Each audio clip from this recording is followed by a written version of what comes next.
You're listening to Market the Brew, a leading resource for promoting and marketing craft beer. Join in as we share with you, straight from the source, tools and strategies craft brewers from around the country are using right now to achieve significant success. Welcome to the last episode in our Opening a Second Brewery Location series. We hope that you've enjoyed the different episodes describing the different challenges each brewery has faced as they opened a second location during a global pandemic, opening in a different state, opening across town, opening a brewery inside your existing brewery, and finally today's episode, opening a brewery across the state. This last episode is actually two episodes. The first was our interview prior to their opening, and the second was several months after they had opened. We wanted to find out what their thoughts and perceptions were prior to opening, and in the follow-up interview, what the reality was. Our guest Nick, the VP of Operations and Marketing, is someone you can have a great conversation with any day of the week, but his passion for what he does comes through in both interviews. When we met for the first interview, they had just completed painting the space, and you could tell Nick was a little worn out, but he really became totally animated as he talked about the brewery, the new space, and the people he had met in the community as they converted the space into a brewery.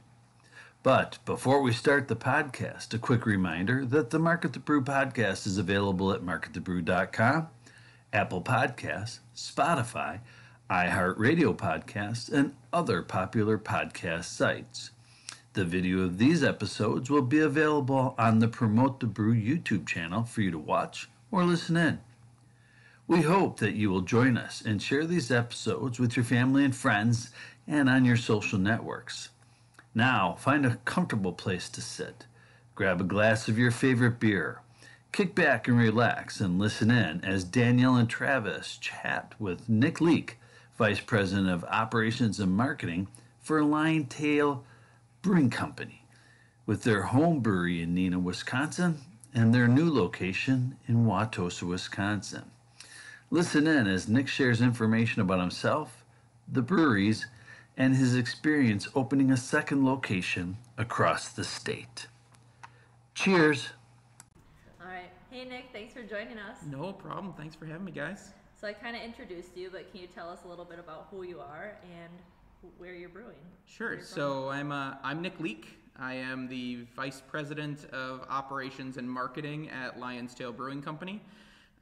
Lion's Tail is a brew pub craft brewery based out of Neenah, Wisconsin, but we are opening a second location in Wauwatosa, Wisconsin. So we are currently sitting in that construction zone, looking at a lot of unfinished work that's happening, interviewing this or having this podcast interview. Yeah, and so far it's looking really good. Well, thank We're you. excited for Thank this. you. The paint really helped. I'm gonna say it felt like there was not a lot of progress for a very long time, and paint just mentally has made a shift for everyone involved that it feels like it's happening now. So. And I'm sure you've been here every single day, so it feels more like home. Every with a day. little color on the wall. Every single day, all day, most Caught days. here Yep. somewhere, just sleeping For in like the a back. year and a half. Yep, it's been great. It's been great. So how did you get into the brewing world? Yeah, so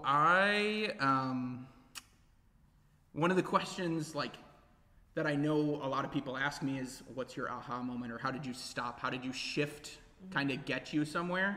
Mine was kind of a personal, I went through a really bad divorce. And in going through that divorce, I kind of realized I had given up so many aspects of what I enjoyed in life to try to fit into what I thought was expected of me, or what I thought I needed to do to support my ex and having a family and doing all of that, that when that fell apart, I didn't have anything left. Yeah. I was in a job that I hated, living in a house that I didn't enjoy, with friends that had been alienated because we didn't hang out with them as often as we should. And so really what got me into beer is I started to methodically take out or change one at a time all of those things that I realized that I didn't like about who I had become or what I was doing.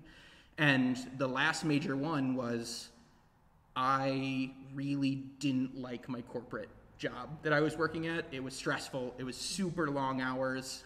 We hear this a lot. Honestly, funny joke. I'm now really stressed and working crazy long hours again, but in beer. But it was just doing something that I wasn't passionate about, and I was really only doing it for money because I thought I needed to make the most money. That's what made a successful person. So I quit that job with nothing else lined up. I walked in one day, handed in my 2 weeks notice, called my parents and said, I got to figure out my life.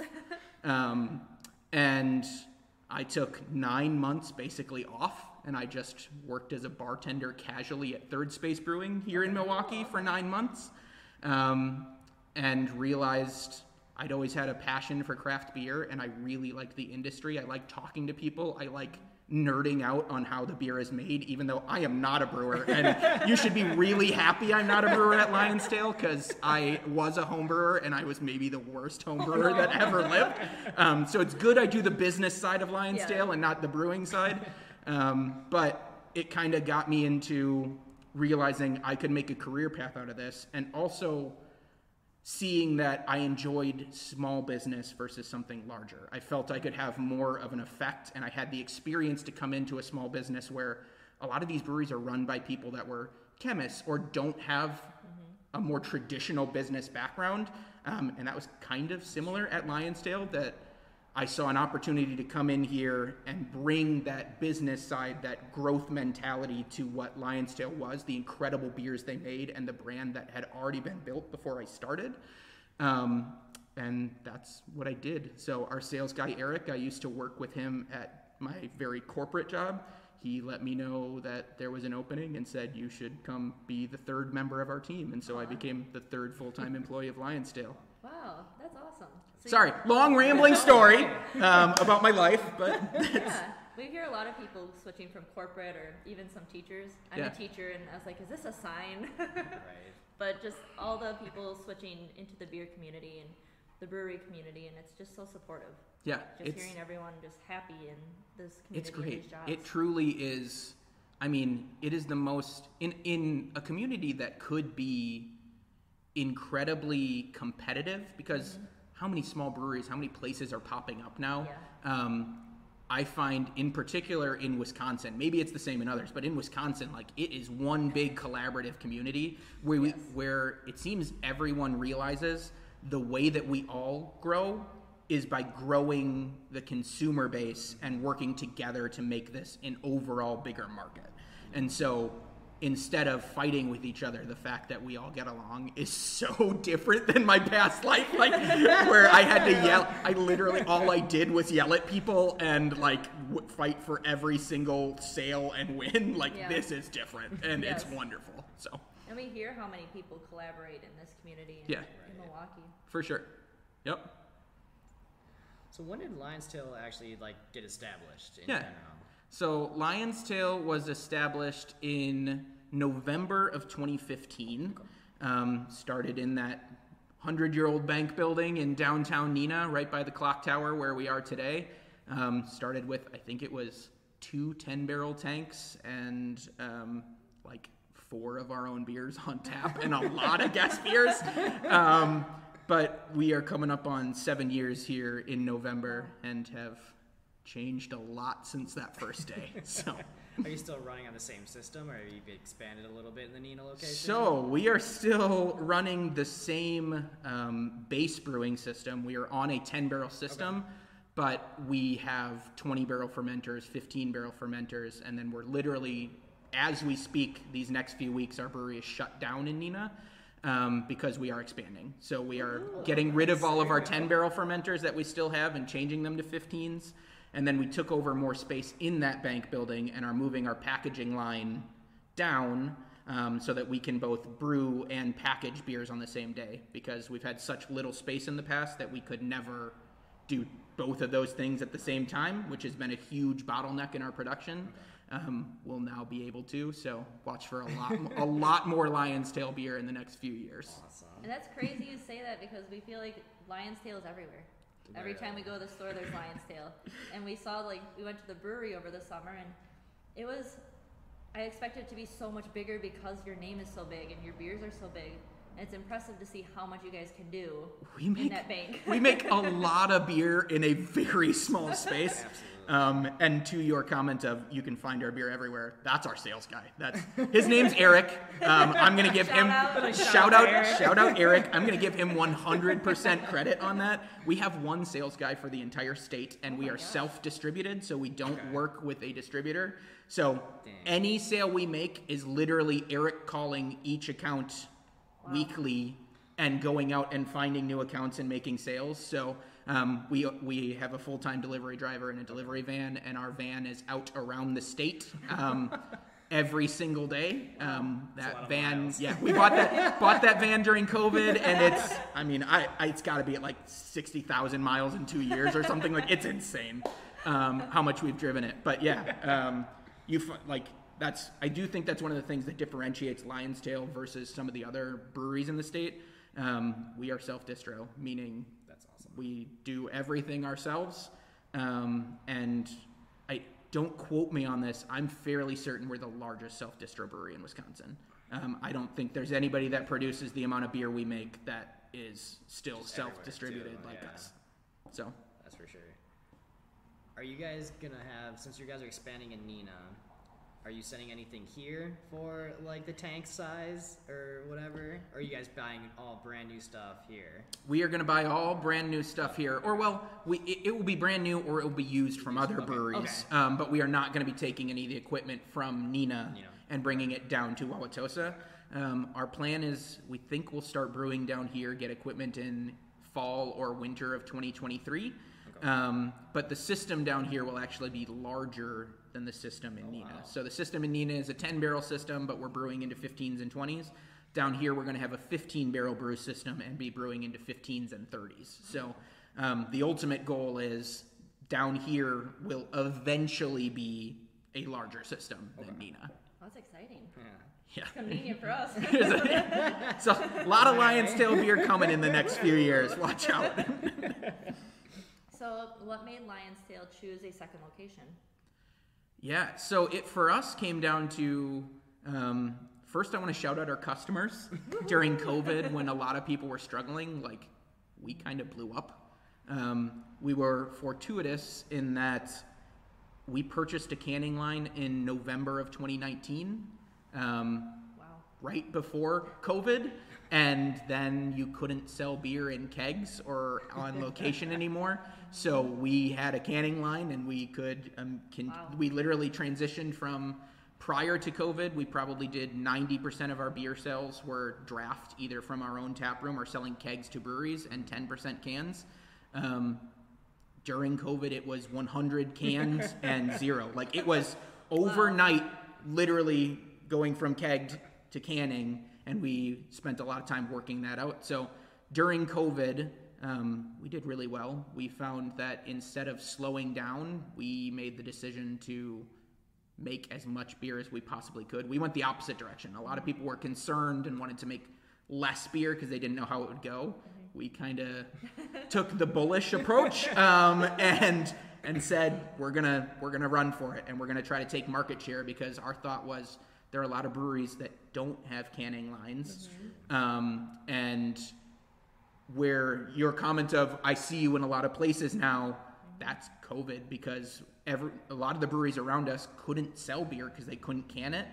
And so we got into a lot of the independent liquor stores, a lot of the places like that, as well as people were coming to our tap room because we had 4-packs to sell. And it was a means for them to get out of their house. Everybody was, what else is there to do but line up at Lion's Tail in a 200-person line to buy a slushie, because that's what everybody was doing during COVID.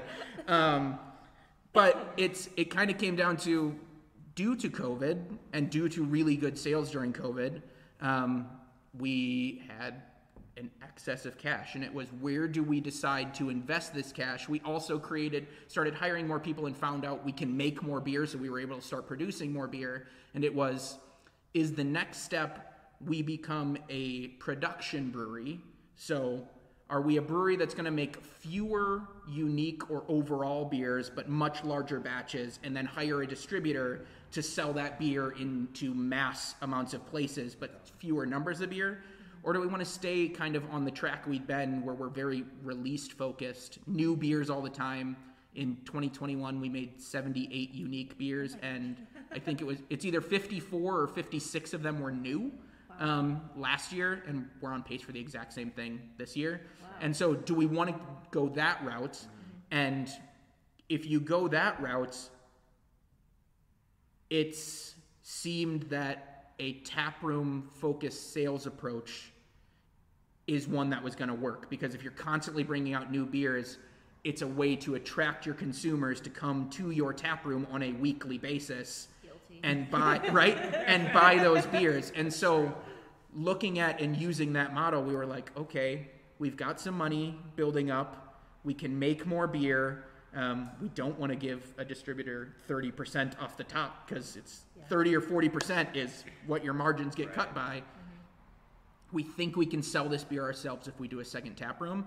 And so we came here. On top of that, we were at a point where we needed more production space, and it wasn't looking like we were going to be able to get that in Neenah. So we also knew we wanted to expand or produce more beer and have a new brewery, but we didn't want to just have an off-site brewery in Neenah. We thought what draws people to a tap room is having beer actually made there. So it made sense for us to say, logistically, it's going to be harder to have two separate brew locations, but brewing at that second location and having a tap room tied to it is going to draw those customers in, especially if we make it like what you can maybe see in the video here, but you can't see because this is radio and visually you can't see it. Right. Yeah. But we have this sunken brewery with a railing around it that's going to have a drink rail and stools. So you'll literally be able to sit and watch the brewing happen.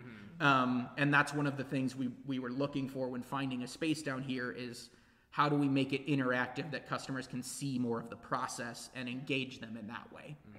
And that's becoming pretty popular. We've been to a couple places that have the sunken brewery. now, yeah. And it is fun. It's like your own personal brewery tour, and then if we bump into people, they kind of explain things, and Yeah. it's just fun to see the beer being made, and then a few weeks, months later, then you get to drink it. For sure. So it's kind of a nice experience. Yeah.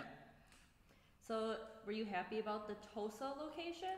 Were you excited that they chose Wauwatosa as their second location versus, I don't know, Milwaukee or Green Bay or? Yeah, so I was a big part of that process. So we should thank you. no, you should not thank me for making this happen. I will say there was part of it that was I said to our owner, hey, I'll move to back to Milwaukee and run a second location. And he was like, sounds great, let's do that. So I'm not going to say it was me, but I am going to say that I helped along the way making it happen. I'm certainly not funding it, so I did not make that happen. But Wauwatosa, I mean, we looked at a lot of locations. So we looked in Shorewood, we looked in downtown Milwaukee, we looked in West Dallas, we looked down in Greenfield, we looked all over. The second we saw this location in Wauwatosa pop up and we were sent videos, or we were sent like a photo package of this is coming on the market in 3 days, we said, don't put it on the market. We hadn't even walked the space yet, and it was on North Ave. It was in this neighborhood, literally surrounded by houses. It was this cool old historic building too. So if you're here, it has a long history. So for 60 years, it was a pet and garden supply center. So in this side that we are sitting in, which is, the brew house side, they used to have pets. Literally a pet store. You could get Oh my gosh. You could get all sorts of dog and animal feed and bird feed and gerbils and literally like there was all kinds of stuff in here. And on the other side, it was year-round greenery. So like your typical landscaping or like plant business to get everything you need for that. And before that, it was a restaurant here at this location. Many, like 60, 70 years ago, it was a restaurant here. And we thought, like, knowing that we have a historic building in Neenah, we're in a 100-year-old bank building that is on the historic register. We wanted something that had charm and wasn't cookie cutter. And Oh man, for any of you who can hear this, look up our location and look at the patio. You'll see photos of like a covered patio that probably has plants on it in photos because it's still photos when it was a garden center.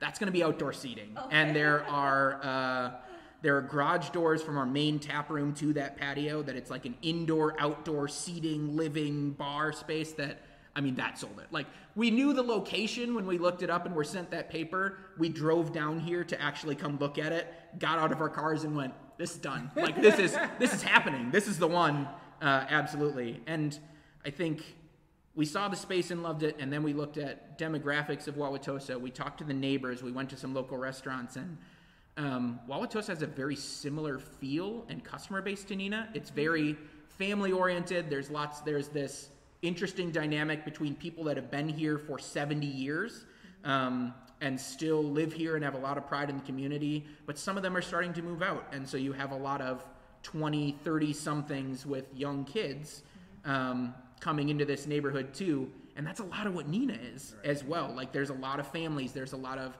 established couples or established people that have been there for a number of years, and it just kind of felt like we've done this before in this type of community before. We know this customer base. We know what it's like being in a residential area or having a lot of people nearby that could walk to your business. It just felt right as we walked around the neighborhood. Well, when we heard you were moving into a neighborhood, I said, Travis, I think we should buy a house across the street. Just walking distance from a brewery. I'm already working on it. So I literally am here working every day, and there are neighbors that will walk in and be like, anybody looking for a house that's moving down here? Like, we're interested in selling. So we'll see. Maybe I'll buy nearby, or maybe I won't, because I don't want literally our bartenders to walk to my house and knock on my door at 11 p.m. when something's wrong and they need help. Or Travis and Danielle. Yeah. Customers, Nick, come open the bar early. No, thank you. So what are some of the challenges of having the two locations in two different areas right now? Yeah. So, I mean, the major challenge is staffing wise. So you've got this location, and everything going on has primarily been run to this point by myself. I live down in Wauwatosa, so I'm in the Easttown neighborhood, which is just a couple blocks over from here. And then our owner, Alex lives in Neenah, and I live down here. We're trying to manage this project here. There's a lot of decisions he needs to make or things he needs to see, so he'll come down. On top of that, I still have my core job, which is managing the entire production and marketing for Lion's Tail. That's happening up in Neenah. So we're very reliant on one another, and communication, because we're so busy and have so much going on, has certainly been difficult. It's one of the things we're going to have to overcome as we continue to do this, because it's not going to go away, right? Like, it's a problem that as this place gets busier, as Neenah continues to get busier, especially as we produce more beer in Neenah, we're going to have to figure that out. But yeah, communication and just physically being on site, there's so much you can't do, like checking inventory or looking at things like how many cans do we have or what's happening today. You just can't do it because you're not there. So you're very reliant on the rest of your team. And as our team has expanded, like, I was our third full-time employee in February of 2020. We now just hired our 9th and 10th full-time employee 2.5 years later. So there's a lot of integration of people as well, with people living in different spots. So it's just figuring out how to work as a team and how to communicate.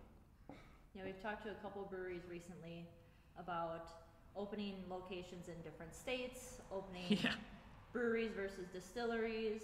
So it's exciting to talk to you and just hear about opening a brewery in the same, or two different breweries in the same state. Yeah. And just hearing the different challenges each place has. Sure. I mean, luckily you're in the same state, so you don't We're have in this many laws. yeah. We are in the same state, and we're only an hour and a half away, which is really not that long of a drive. And we have a delivery driver and our own van. So like, True. when we need to move things back and forth, we can rearrange our schedule and figure it out. One of the biggest challenges is going to be, we want to have releases of the beers we can each week at both locations every week, right? So you want to have them release them at the same time. So we were already figuring out, okay, we're going to have to, if we want to release a beer, we have to package it by Thursday because Friday morning he's going to have to drive beer down here for release. So it means like anything, it used to be if we packaged it Monday, Tuesday, Wednesday, Thursday, Friday, we released it Friday. Well, now if it's on the schedule to be done Friday, it's something you're going to have to hold. We can't actually release it because we won't be able to get it to Wauwatosa in time. So it's just thinking through the logistics of what all of these little decisions means. It's a fun puzzle. Fun puzzle that my brain is trying to solve while opening this place, which is great. It'll be worth it. It'll be worth it. It'll be worth it. It's going to be great. Please come out. I want to say, everyone listening, please come out and drink. I need it to be worth it. And then at this location, can guests expect to have food? I know that we're going to have the patio, and then are you going to incorporate, like, since it was a pet supply store, like dog friendly and stuff like that? Yeah, so patio is 100% going to be dog friendly. We were really hoping that we could be dog friendly inside the building, but because of the open concept brewery right here, we can't be. So because it's not behind another wall, but our patio 100% will be dog friendly. One of the things we really strive for at Lionsdale is to be family and kid friendly as well. We are not a come out and drink 72 beers and get yourself hammered establishment. Like we're a quiet, come sit and talk to your friends and have some really good beers and good conversation type of place. And we want that to be the environment here as well. From a food standpoint, we do not want to touch having a kitchen with a 10-foot pole. Like, no interest. None of us has ever run kitchens. None of us have ever done food. We are great. That's going to sound cocky. We're great brewers. We are not food people. So we will not have a kitchen here. We are actively partnering with Sendix, who is quite literally next door to us here on North Ave. They are the first building west of us on North Avenue. You'll be able to order food on demand from Sendix. So there'll be QR codes on all of the tables that you can scan up. You can order pizzas, hot pretzels, hopefully Friday fish fries, all sorts of stuff, and they will deliver it over here for you. So that will be our everyday, all the time food. We also are hoping to have food trucks here as often as possible. So on our uncovered patio that we're pouring out here at the facility, we have also installed electrical hookups, water hookups, gas hookups, everything that food trucks would need to be able to come and run their business off of our power, so that it's not going to be generators, it's not going to be super loud out there and create this noise and all of this exhaust and everything that is bad for the neighborhood. It's going to be something quiet that can run here, and we're hoping to have, as often as we possibly can, different food trucks coming to hang out. We'd love to eventually have a permanent food truck. We'll see if I can get that approved by the city. That's I'm working on it. Yeah. Working on that plan with the city. It's been fun. Yeah. The Sendix part, I kind of smiled because we actually had Sendix cater our rehearsal dinner. Nice. So they have really good food. They do. They do. They really have good food, and it could not be a more convenient For sure. plan for us down here. Is they are literally next door and have been wonderful neighbors. They actually buy a lot of our beer. If you're looking for our beer before we open, go to Sendix Wauwatosa or Ray's in Wauwatosa, just down the road. Both of them have a lot of our beer. That's where we usually get Lion's Tail. There you go. At Ray's. Yep. But Sendix has been a great partner. They're also going to sell us snacks and things. So if you don't want a full meal, we'll have pretzels and Sendix chips and popcorn and stuff that is coming in bags from them as well. So what was one of the, I guess, toughest parts about opening this space? I mean, there's a lot of different components and a lot of different things that were unforeseen happening. I guess what would be like your biggest challenge, but then what was also your best success so far? The biggest challenge was getting approvals and permits and licenses and everything we needed from the city. We actually got a signed agreement to purchase this location in June of 2021, and we worked from then until it was like late April or early May is when we finally got building permits and landscaping approval of April or May of 2022. It was almost a year it took us to get all of the various permits, approvals, everything needed from the city of Wauwatosa. That is not a dive or a dig at Wauwatosa. Like they are very thorough and wanted to make sure everything we're doing is safe for people to come in. They have a lot of standards for landscaping and what to have a consistent community. Like all of that makes a ton of sense. It was just different than the process and what we went through in Neenah, where there was a little less regulation in place in terms of code. And so it was a very, very different opening here than Neenah, where it was like Code City and like down to the most minute detail has a code and you have to think about it, right? So that process itself took us about a year. That was a challenge. Yeah.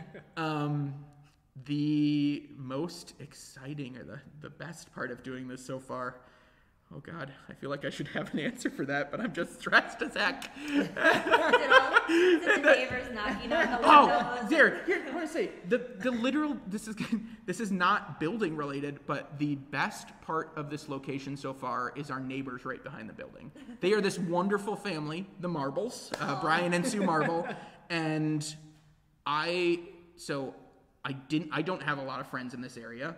I was here in college, but like I still hang out with some people. But when I moved here, and I work a lot, so like I'm on site a lot here, ensuring this is going well. I have a drink with them in their backyard, like a gin and tonic, like 5 nights a week. I go to their, like I've gone to their family. They have all of their families in the area, like all of their kids and grandkids, and they come over on Tuesday and have Chaos Tuesdays is what they call them.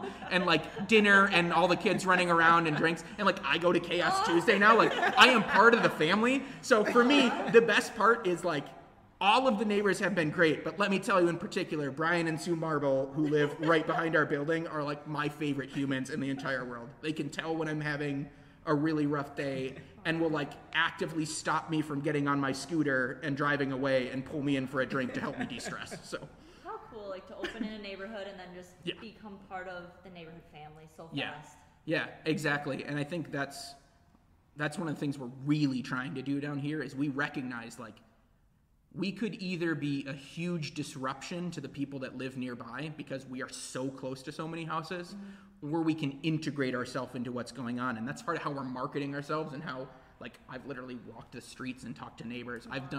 We were here for the 4th of July and I was serving beer at the parade that goes past. Like, next weekend I'm going to a couple block parties and serving beer at block parties. Like, I am trying very hard, and we as Lionsdale are trying very hard to show we're going to be good neighbors. We're not going to be loud, and we want to be part of what makes Wauwatosa great, and we're trying really, really hard to do that, and taking into account things that would be disruptive to the neighborhoods and ensuring like we have plans in place so that that doesn't happen, basically.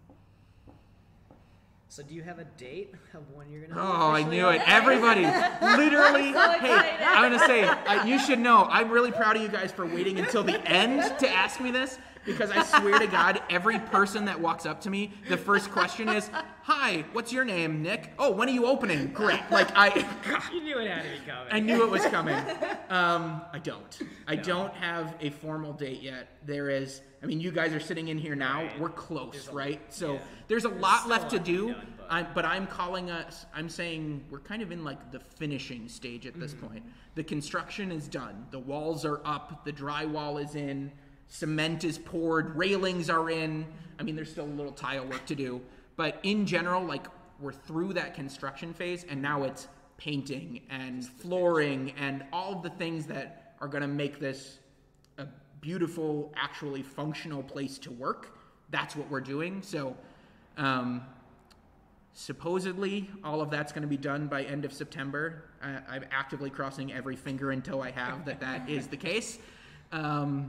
Which would, if that occurs, we're going to try to open within a couple weeks from there. So we're shooting for mid-October, but I'm hopefully within the year. The end of the year. God, if it's not in October, I'm probably gonna cry myself to sleep. So like, I'm trying. I'm gonna be. God, it's gonna be chaos every day, and I'm gonna. If it's not in October, nobody's gonna want me on their podcast because I'm gonna be a real asshole. Like, I'm gonna be real upset and real rude to anyone that comes near me. So. We'll drop a bottle of gin off every day. Hendrix is my brand. So Just help you out. We'll stop at Ray's before. right. yeah. Aw. Well, thank you so much for getting together with us tonight and showing us the space and giving us a little hint at what's to come. Yeah, thanks for having me on. Thanks for letting me talk about Lion's Tail and promote it a little and tell a little bit about my story. I guess one of the things I would finish with is like I talk very openly about my divorce and like personal things. I'm a huge mental health advocate, especially for having gone through struggles myself with it. I'm a big mental health guy, especially for men where there's this stigma to not talk about it. So anyone who's ever struggling out there, like just talk to someone or go ask or do whatever. Like I know that's not beer related, but No, that's a good it's kind of one of my missions to talk about it and bring that up and make sure people realize that it's okay for guys to do something and talk about it. It's important. Thank you so much. We really appreciate Can't it. wait to talk to you when everything's open now. Come back when we're open. Yes. Come sit at the bar. I'll probably still be here 90 hours a week for the first few months we open, and I'll be here. So bring yourself, bring your friends, bring acquaintances, bring anyone you've ever met, because we need everybody here. Please come drink beer. Yeah. Oh, we'll be here. Absolutely will be here. Thank you, Nick. Yeah. Thanks, guys. Awesome. We've reached the end of this episode, but there's plenty more to keep you busy. For online source materials and proven case studies delivered right to your inbox, sign up for our mailing list by visiting marketthebrew.com. We'll see you next time on Market the Brew.